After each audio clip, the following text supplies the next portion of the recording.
மகாராஷ்டிராவில் பாஜக கூட்டணி அதிக தொகுதிகளில் முன்னிலை பெற்று ஆட்சியை தக்க வைக்கிறது. ஜார்க்கண்டில் மீண்டும் ஜேஎம்எம் காங்கிரஸ் கூட்டணி அரசு அமைகிறது.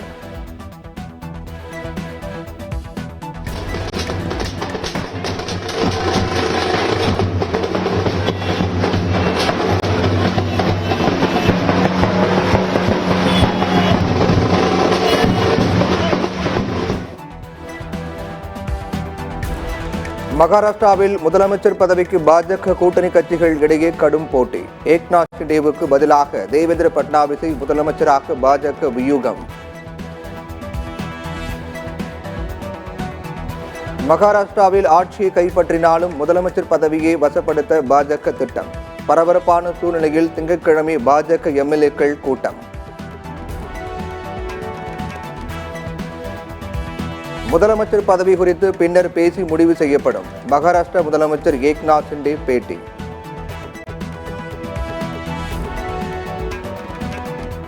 மகாராஷ்டிரா தேர்தல் முடிவுகள் மக்கள் அளித்த தீர்ப்பு அல்ல.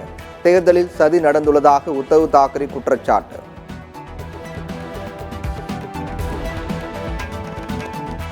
ஜார்க்கண்ட் மாநிலத்தில் முதலமைச்சர் ஹேமந்த் சோரன் பர்ஹட் தொகுதியில் வெற்றி முகம். கண்டி தொகுதியில் ஹேமந்த் சோரன் மனைவி கல்பனா பின்னடைவு.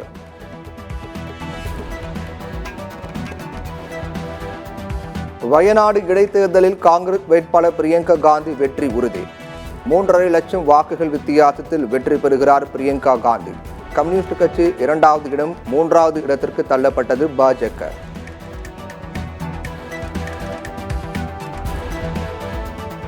மகாராஷ்டிராவில் முன்னாள் முதலமைச்சர் உத்தவ் தாக்கரேவின் மகன் ஆதித்ய தாக்கரே ஓர்லி தொகுதியில் பின்னடைவு. நாக்பூர் தொகுதியில் துணை முதல்வர் தேவேந்திர பட்னாவிஸ் முன்னிலை வகிக்கிறார்.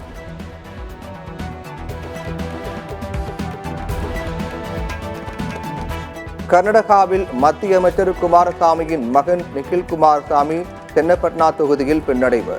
இடைத்தேர்தல் நடைபெற்ற 3 சட்டமன்ற தொகுதிகளிலும் காங்கிரஸ் முன்னிலை.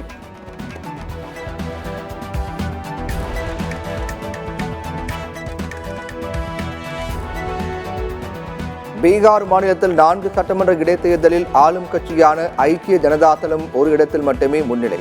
தேர்தல் வியூக நிபுணர் பிரசாந்த் கிஷோரின் ஜன்சுராஜ் கட்சி 4 இடங்களிலும் பெரும் பின்னடைவு.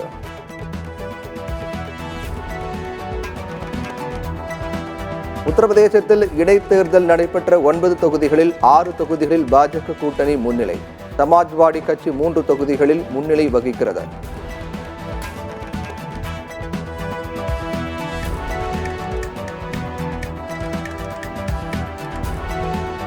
கர்நாடகாவில் இடைத்தேர்தல் நடைபெற்ற 3 சட்டமன்ற தொகுதிகளிலும் காங்கிரஸ் முன்னிலை. டிக்கோன், சண்டூர், சன்னப்பட்னா ஆகிய 3 தொகுதிகளிலும் பாஜக பின்னடைவு.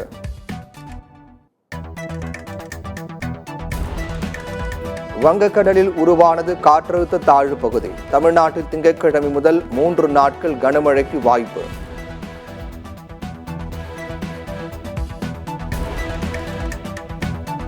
மறுமலர்ச்சிக்கான சட்டங்களை இயற்றியவர் கலைஞர் என முதலமைச்சர் பெருமிதம்.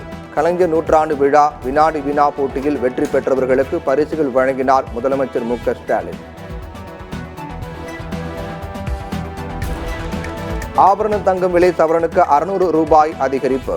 1 சவரன் தங்கம் 58,400 ரூபாய்க்கு விற்பனை. தொடர்ந்து 6வது நாளாக தங்கம் விலை கிடுகிடு உயர்வு.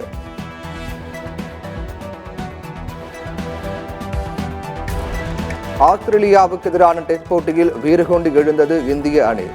இந்திய வீரர்களின் அபார பந்து வீச்சில் 104 ரன்களில் சுருண்டது ஆஸ்திரேலியா. 130 ரன்கள் முன்னிலையுடன் விளையாடி வருகிறது இந்தியா.